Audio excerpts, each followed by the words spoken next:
Welcome to everybody for another interview with in this case, with the inimitable Regina Jones, who you will meet in a moment.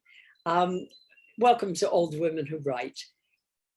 Part of the reason I did this whole show, this whole project rather, of Old Women Who Write, is for women in their 70s, 80s, 90s to connect, for women of this age to recreate or create or recover their identities, which can be lost in this world where seniority isn't viewed as a plus, where elders are not considered wise, they're warehoused. So that's a big part of this. So I was delighted I didn't find her, she found me, and I'm really not clear how, but we found each other. And Regina is not one of the people I've interviewed who are writers and full-time writers, and that's what they do. Regina is, in terms of writing a book, she's a newbie. She's a wanting to get it done, wanting to write. So we're going to talk about that. And we're going to go, since what Regina, she's not going to write fiction. She's not going to write biography. She's writing memoir. And so that means we're going to talk a lot about her life. We can't talk about her books. We're going to talk about her life, which are going to be the fascinating topic in her book. Is going to be the fascinating topic. So now I have one more thing to say before we get started. Being new at this technology, and particularly being new at the Mac when I've been a PC user all my life, we recorded this interview yesterday, the entire thing, except halfway through, I discovered that I had not actually pushed the record button. And so we were not, in fact, recording.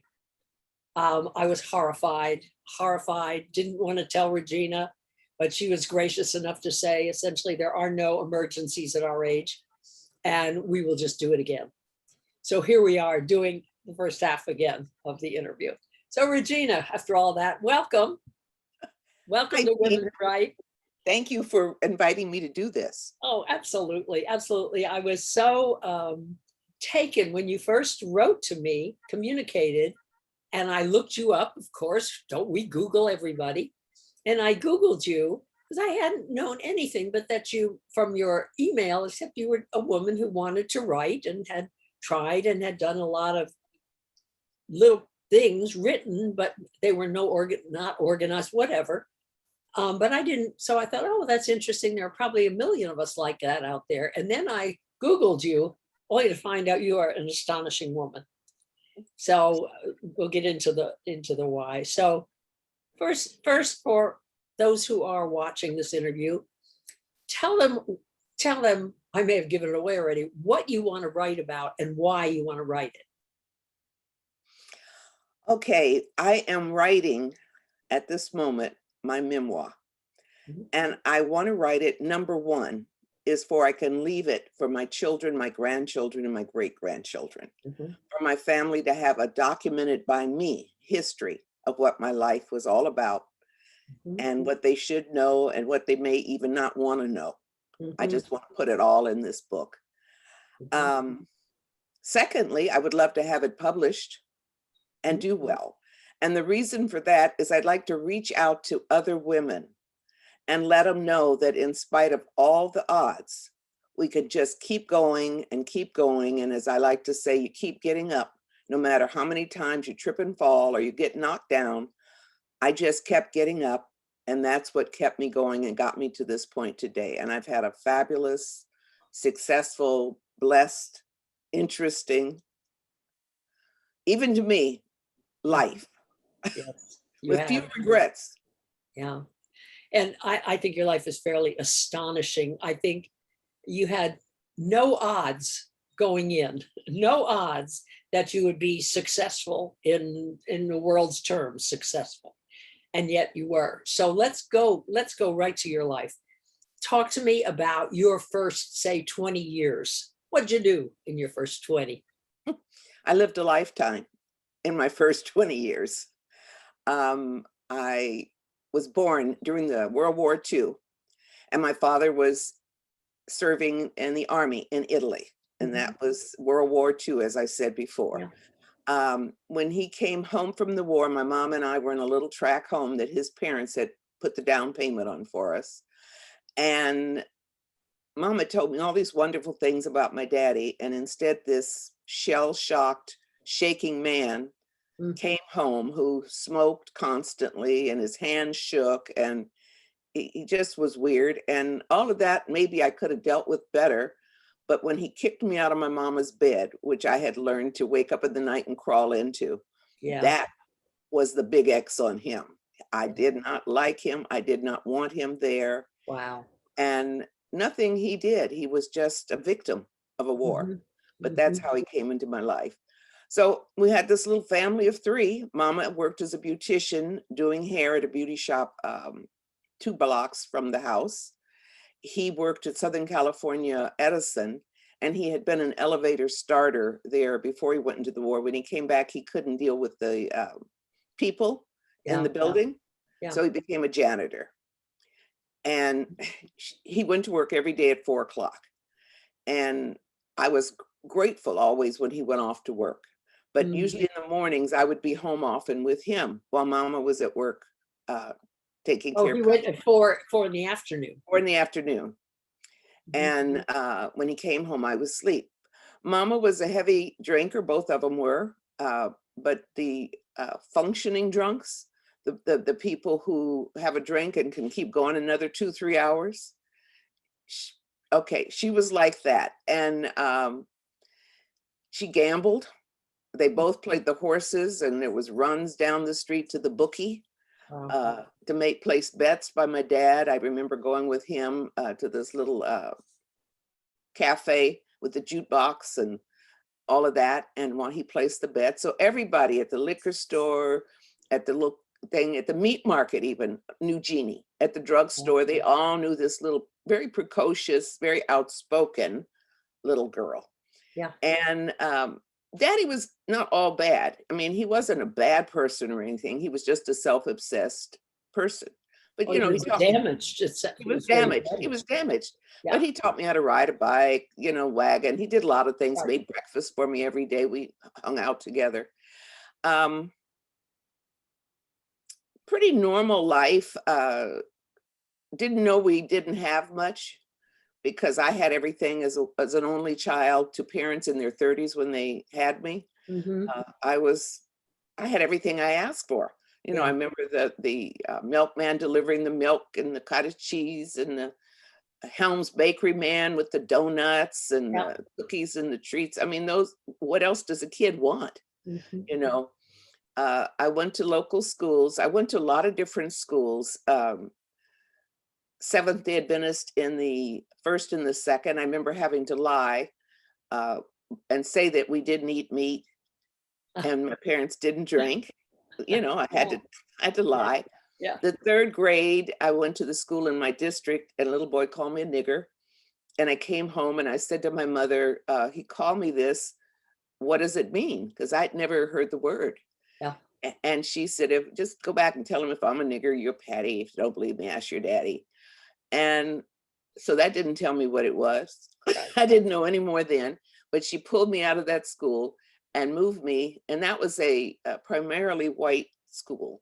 But she moved me to a school across the canal that was in the county, got a special permit, George Washington Carver Elementary School. And I went there in the 4th grade.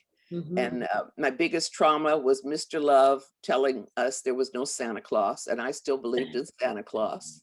And again, I told my mother, and she came and blew up the teacher, and you know, life went on. Yeah. Different school, and I even went to Lincoln, Nebraska, and stayed a couple months with my aunt at about 10 years of age. And they thought California people were smarter than Nebraska people, so they promoted me a grade. Oh, wow. And no, they promoted me. No, we lied on the papers to say I was ahead. And then they promoted me. So now I'm 2 years ahead. Oh my gosh. And then they had to take me back down to my 5th grade level, where I really was a 4th grader.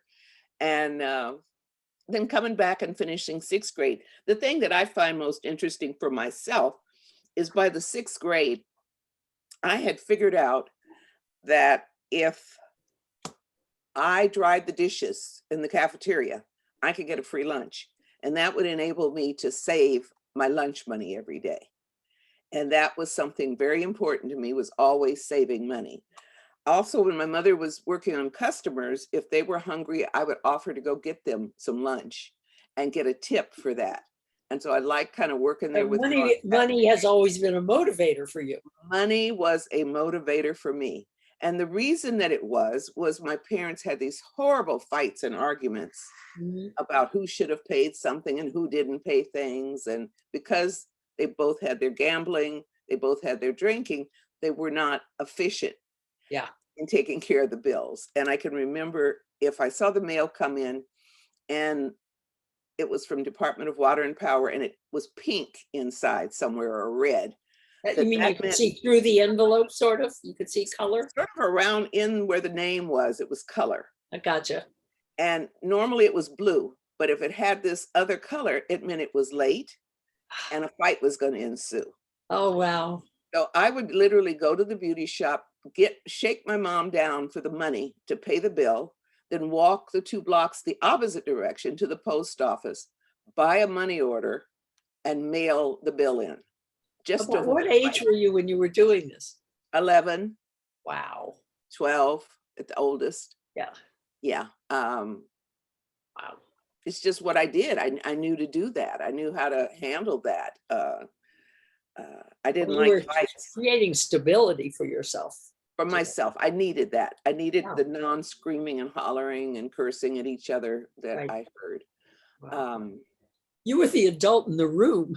I was the adult in the room in every way. And, you know, I'm laughing because at an even earlier stage, I can remember sitting out on the curb in front of the house. I couldn't have been much more than 3, 4, with big bow ribbon, those big ugly bows that they used to put on our heads with the pigtails across, and white high top shoes with the little lace looking socks and a starched dress. And I would be sitting there kicking my feet on the curb going, shit, damn, fuck. Oh, shit, damn, fuck. Those were words I heard and I was practicing them. Oh my God. Oh, I'm sure you were the hit of the neighborhood. Oh God. It was wild. Yeah, just a neighbor heard me one time, a lady across the street, Mrs. Williams, and she said, oh, you shouldn't be talking like that. We're going to tell your mother. And she grabbed my hand, pulled me up, was dragging me in the house. All the way in the house, I'm shit, damn, fuck. I didn't care. I have to share this one. Another time, my mother had a customer that she did, and I called her fondly Cross-Eyed Helen. And she had very short, kinky hair. So she needed to get her hair done on her way to church on Sunday. She was a deaconess. And she would stop every Sunday for my mother to bump her little tiny bit of hair with the curling iron. And this one Sunday, I was doing some hand stitching, and I couldn't have been more than 10. And I may have been younger than that. She said, it's a sin to sew and work on the Sabbath. And I said, so why do you come to my house every Sunday for my mama to do your hair? Smart. Well, with that, I was sent to my room. Yep. And told to never be disrespectful to a customer again. Okay. So the conflict of what I was told and what I saw, there was a conflict. Of course. Be a good girl, don't do this, do this. And they were doing total opposite. Yep. So I was conflicted. Kind of the rest of it was pretty ordinary, but I just, when I got into high school, it gets unordinary. It becomes unordinary. It was ordinary at first going there, but it was a long trip on the bus. I couldn't walk there like I had done to middle school. And it was a huge school. And I just remember again in my 10th grade class, Mr. Bornstein was teaching a typing class. And he liked to make fun sometimes of the kids, and he would add to our names. And if you were Black, he would add an ethnic name. So he called me Regina May Nickerson, and I wouldn't answer. and all the other kids would respond. And so he started holding us in on the break that was to come after the class until Regina May showed up. And then by now, everybody in the class hates me because they're missing their break. Yeah. And again, I went home and I told my mom. She came up to the school, talked to the vice principal. Next day at class, it's Regina Nickerson. I said present, and class went on as normal. Wow. So whatever my little defiant survivor streak was, it was there from the beginning. Yes, it was. Nothing I did. It was a gift that was given to me. Yes. Okay. So, but in high school, I was pretty ordinary, nothing special. But this boy, I had one boyfriend, and you're in trouble with the boy. Oh, is your phone ringing? That's all right. This is what we do on these interviews. We live life as we do it. I got to call you back. I knew she's going to leave a long 3-minute message. Right. I know who it was. Okay, so we're at it. A boy, a male. Okay, so this guy likes me. He gives me his Letterman jacket. He walks me to school, not to school, but between my classes in the 10th grade. And that summer, at the end of the 10th grade, he went home to Texas, where he was from, or whatever. And he came back and he told me that his girlfriend that he'd had there, that he was in love with me, but she was pregnant. What should he do? And I said, well, marry her, of course, you know, and I was through with him. Right. Also, another guy, Ken, who had been on the campus, he graduated and he was friends with the principal. Oh, he was, you know, an in type guy, had been looking at me, and finally he started pursuing me. He was there every week, maybe a couple of times a week, to broadcast the football games, the basketball games, the baseball games. And, you know, he was older and slick and calypso and a semi-celebrity in your world. In my little world, he was. And I, you know, I didn't think about it when we recorded this before, but he kept making passes and I kept shining him on. But finally, one night, my girlfriend and I had gone to see a movie at the movie theater, and we had stayed too late and passed the last bus that would come down our street. So I saw him there and he offered me a ride, and I said, of course. And he and his friend gave my friend and I a ride home. And then when he saw me to the door, he said, call me. And he hands me this Lee Dorsey record, so rare, with his phone number written on it. Okay. I didn't call. So he kept it up until finally I did agree to go out with him, and I started accepting rides and going out with him. I'm going to sidetrack a little bit, though, because I think it's a very funny story. I don't know how many of the people that will see this watch the Grammy Awards for 2021, but on there was these two rappers, Cardi B and Megan Thee Stallion, and they performed, and they did the raunchiest dancing with everything showing I have ever seen on primetime TV on Channel 2 CBS. Yep. And my grandson walked into the room, my 16, almost 17-year-old, 6'2" grandson walks in, and I said, oh, I'm glad you didn't come earlier. I would not have been able to watch this with you. And he said, why? So it was too raunchy. And I'm telling his mother about it, my fifth and my only girl, my daughter. And she listens to the story, and I'm like, how could they do that in the whole bit? And she says, well, Mama, they didn't have any of that on TV when you were growing up, and you managed to get pregnant at 15. I was speechless. It was like, only a daughter, a son would never have that kind of a response. Right. Their minds don't even work like that. Right. She got me good, and it made me start to really think about the fact that I got pregnant at 15, and I started having kids. My oldest boy, Ken, was born 1 month after my 16th birthday. Oh my goodness. I had another one at 17, 18, 19, And then my daughter was born after a short, brief recess at 22. Good And heavens, yes. during that time, every year for every child's birth, we lived in a different house. And by the fourth boy, we had gone back home to my mother's. Yeah. My husband had been in and out of jobs because he had all these, he couldn't learn the postal scheme, which is memorizing the zip codes back in those days. Uh-huh. And so they didn't keep him, they didn't hire him. And then he finally got some stability.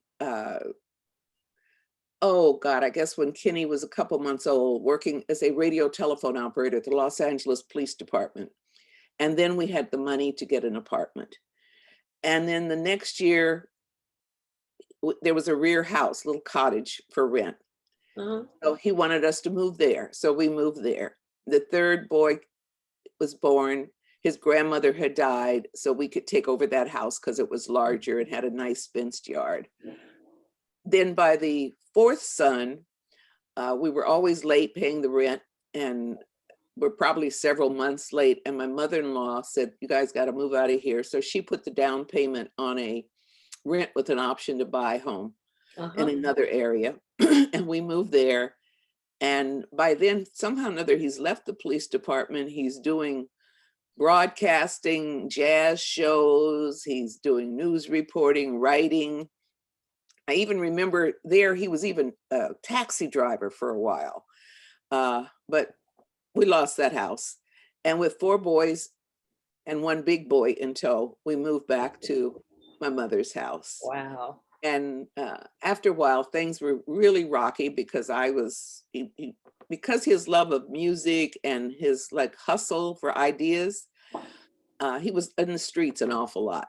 And I didn't like it. And I kicked him out, told him he couldn't stay there anymore. And he went back to his mom's. And the same time, soon after, I got a job doing the same thing he'd done, broadcasting police calls at the police department. So now I had a little job, my first professional, real hired job. Right. So without him, I was able to save up and buy myself a little 54 Ford. I didn't have to ride the bus. I had transportation for me and the kids with no seat belts. And I was doing okay. You know, I'm home with mama. I'm fine. Tell me, let me interrupt for a moment. At the time when he was in that job and then you were in that job, how integrated was the police? That's another racist story. I hate to do too many, but that's another racist one.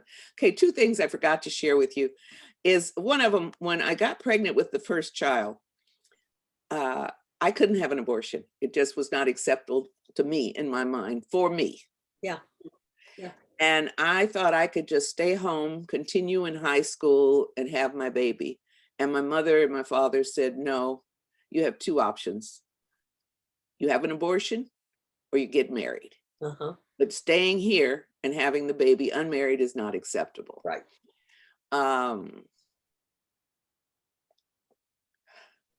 I like that decision. It was a good decision, you know, sensible in those days from them. And I just lost completely where I am in this interview. Oh, and so you were planning to go back to high school.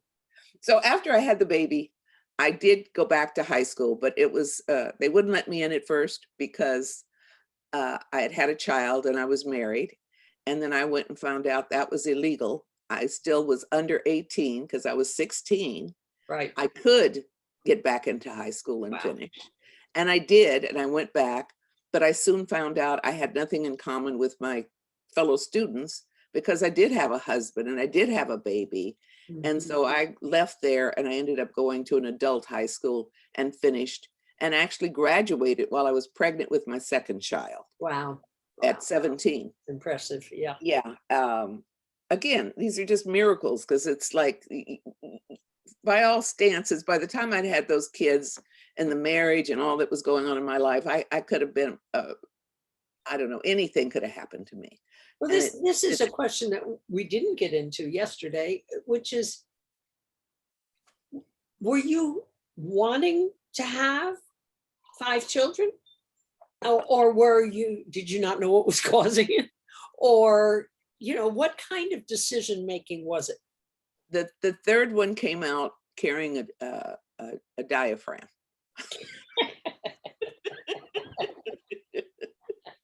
Yeah. The second one was covered in something I think they called IMCO or something. It was some kind of foam. Oh, you got it. Okay. Yeah. And it wasn't until after I'd had the fifth one that I went on the pill. Yeah. That was foolproof with me, because that was the Right. fifth final child. So it worked until I couldn't work anymore, until I didn't need it anymore. Yep. Okay. Funny. Uh, Okay, so you're married. You got 5 kids. You are. 5 kids. Wait, you just lost the big house. Right? Well, Oh, no, he left. He left. He You left. got the car. Yeah, so I'm starting at the police department, and I've got my car and stuff, and then out burst the Watts riots. And I'm the one sitting at that particular radio station, telephone station at the police department, and I hear this, help, officer needs help. And my heart stopped, because I don't know what officer or where. And I, officer, please come in and identify yourself. Tell me where you are. What is your location? Yeah. And finally, he told me who he was, 7A3, and he was at 116th and Avalon. And it was about 7:30 in the evening. I think it was August 25th, 1965. And I got all the other officers sent there. Officer needs help. And then he changed it to, I don't need help, I need assistance. And which one is their life is being threatened. Yeah. The other is, we just need help. We need assistance. And then they took over, and thus the Watts riots was born. Yeah. They wouldn't, sorry, I got to call you back. All the ones that I know are going to leave long ones. Anyway, I told him, I said, you need to not keep sending in the dogs and the hoses and all that stuff. You need to pull out. That's 3 blocks from my home, or 4. I know what my neighbors are like. I know what my community is like. I lived there all my life. I live there now. And of course, they thought I was a dumb kid, and they didn't listen, and they did it their way. Thus ensued the first of the big riots in 1965. Yeah. What I did not mention is, before the daughter was born, Ken had courted me and was proving that he was a good worker, and he had become basically a runner, a production assistant for the NBC Huntley Brinkley report. Oh, wow. Meaning he had to run to the airport and pick up the film, because in those days we had no internet or any of that. Right. And when the riots, and so he was doing well, and he was proving to me that I could trust him, and he would be a good father and a good husband. And I had saved up enough with a little bit of contributions he started making to the children, that we bought a little track house, 3 bedrooms, 1 bath, across the street from my mother's. I see. Yeah. And so we'd moved into that house. Marriage is back on. Back on and at it, with a good man, husband, going to work hard. And I'm working hard. So we had 2 incomes, and I think he had a leased car, and he dumped that car. And no, that was another time in life. But anyway, we're across the street. We got the kids. The Watts riots break out. Yeah. During the riots, NBC would not let him be a reporter, but they needed Black reporters. Yeah. And so a radio station hired him as a Black reporter full time. Got it. And that let him move into that role as a reporter versus a runner. Right. And he was happy, and we were doing fine. Now, see, all of this is occurring with these 5 little kids. We were in the house less than 2 years, because she was born December of 64. And by December of 66, we moved into a big house, huge house across town. He was such a visionary that he saw this big house, wanted it for his family, figured out how to get the owner to let him take over the existing loan, pay them a second loan, and then even the escrow owner and realtor let us pay a third amount for their charges. Wow. And so that's when he dumped the big rental car, because that was just enough money to Right. cover that. And I'm back on the buses again. Yeah, got And it. he's driving my Yeah. car. And I'm all over the place rambling, and I don't know why. Well, But move to then, because I think the next big thing that happened is he got the idea for doing a newspaper. watching from Sunset Boulevard, high up from a window there out at South Los Angeles, he could see the flames and the fires. And he came up with the idea that he should come up with, and we should start a newspaper about Black entertainment, primarily Black music, and the people who performed and sang it. Because often in those days, they put out a single and not even have the artist on the sleeve, hoping that nobody would realize they were Black or Negro, and they could sell it that way. Wow. And there were no stories to be read. You could read in Ebony or Jet about a Sammy Davis or a Lena Horne or a Harry Belafonte, but you know, like your James Browns and your Joe Tex and these other people, there was nowhere that was telling you about their lives. And even when he came home with this idea, I thought it was a great idea. And I said, let's go for it. And we came up with names, and he liked different names, Flash, R&B music stuff. And finally he said soul, and I screamed, that's it, that's it. And we went with soul. Soul. And so soul was born 8 months after the Watts riots. Got it. Literally at the radio station, one of the radio stations he was working with, they had what they called the beat, the KRLA beat. And it was a weekly tabloid publication, newsprint, about the top 40 recording artists. And he patterned it after that, hired the same young 3 white college students at USC who were going to college, putting out the beat. Now they were also putting out soul. Oh, got it. Yeah. And then in a short period of time, we bought Cecil Tuck out for $200, and we were putting it out every week on the dining room table here at my house, at the house, same home I live in 50 some years later. Wow. And eventually he did the same thing. He got us an office over in West Hollywood on Melrose Boulevard, where all the designers and decorators were, and beautiful restaurants. And we moved into a decorator's office who couldn't afford to pay the whole rent for his whole suite. So we shared the reception area. They had an office and we had 2 offices. And now we're there. Now, when we moved, the kids took a bad hit. My oldest son had been the apple of the eye at 116th Street Elementary School. They had tested him, and it was the highest IQ they had ever had. Wow. But we moved to the school near where I am, Wilton Place Elementary, and the principal, being a real racist, said there could not be a Black child with an IQ that high. So she had to retest him. This was in the 3rd grade. And that move traumatized him. And he started acting out, and the other kids were having problems. So I took a leave of absence from the police department to be home with the kids. So I thought, but it ended up that I was taking care of the bookkeeping and the financial stuff now, because we had, of course you were, because you're the I was the only one that could handle that. Right. And I go into the office one day to pick up the mail and things, and the receptionist is asleep on the couch. And without thinking it out, I fired her on the spot. And next thing I know, I'm at the Soul offices every day, running the business. My mother's coming over Mondays and staying to Fridays, just doing her hair business on Saturdays, taking care of the children. And I'm immediately immersed in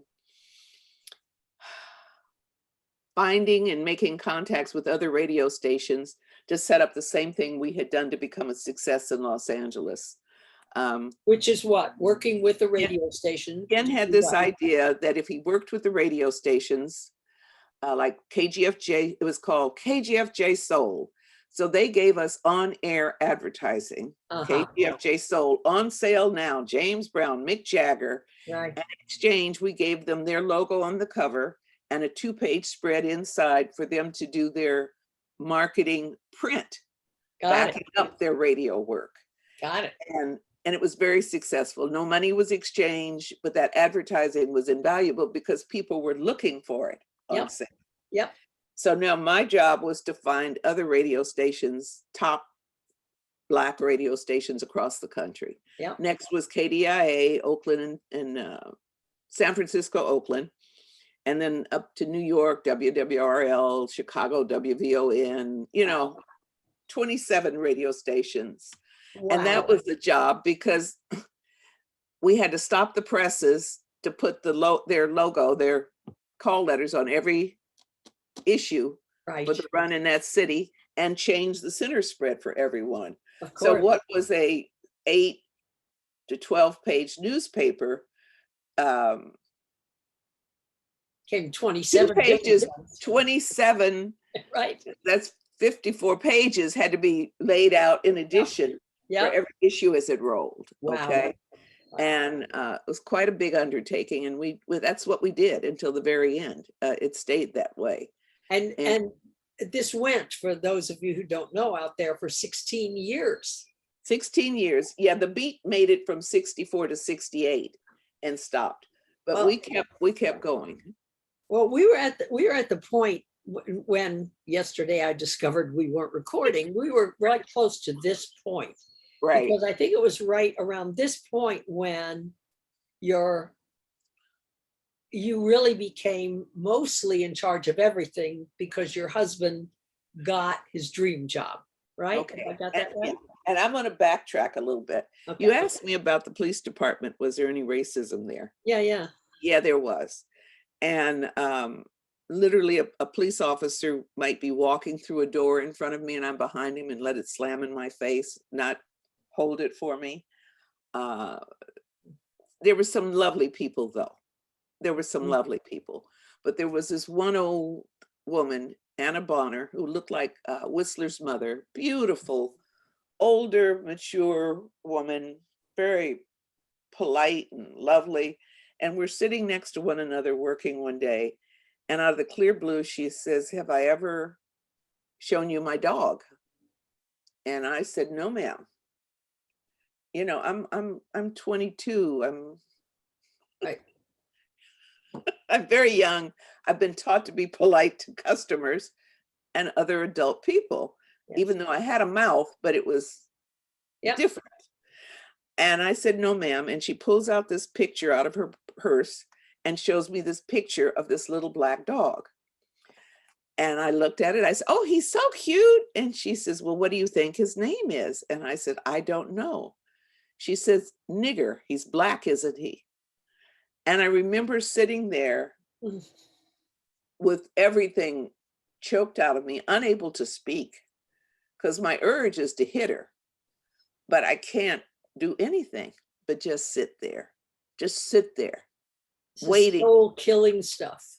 To wait till I'm relieved from that space where I didn't have to be next to her anymore. I also remember a police captain one time coming around, and I had a top on that was sleeveless to here. And he said, basically, "I'm going to put you on suspension. You have to cover." I was in probation. I had a suspension, not suspension, but probation for you never to come in here with your arms out again. You know, another time one was screaming at me, and I remember I knew he was screaming at me, was standing behind me screaming at me, and I completely kept working and ignoring him. And then when he stopped and he called my name loudly, I turned around and looked at him and said, "Oh, were you speaking to me?" And the whole room broke up in laughter. Right. But I made good friends there. Ken had, a couple friends that were there that were still left over. When he went, I think there were 3 Black people. when I went, maybe there was about 15. I don't remember though how big our Right. number was of all of us combined. Okay, now I am going to stop us. And I want for the people who are listening to this, remember what we've gotten up to is that Regina has now taken this little local newspaper national, which is an incredible accomplishment. And I would say she and her husband were still working, and then her husband gets his dream job. And it seems to me, and we will find tomorrow, that the entire responsibility now of Soul is in Regina's lap. So we will pick this up on part 2 of the famous Regina Jones documentary. I'm uncomfortable and embarrassed. I'm Why? an extroverted introvert. Okay. Oh, okay. Okay. Well, I'm I'm comfortable enough for both of us. good. Yeah. So, thank you, Regina. And, when I get this monstrosity I've created called a 2-part something edited, it will be on Facebook. It will be on YouTube. It will be on Old Women Who Write. So, yay. We'll have fun because we are definitely old women who write. Thank you. Definitely are. It's a pleasure. Pleasure. Bye. Bye. Okay. Yes.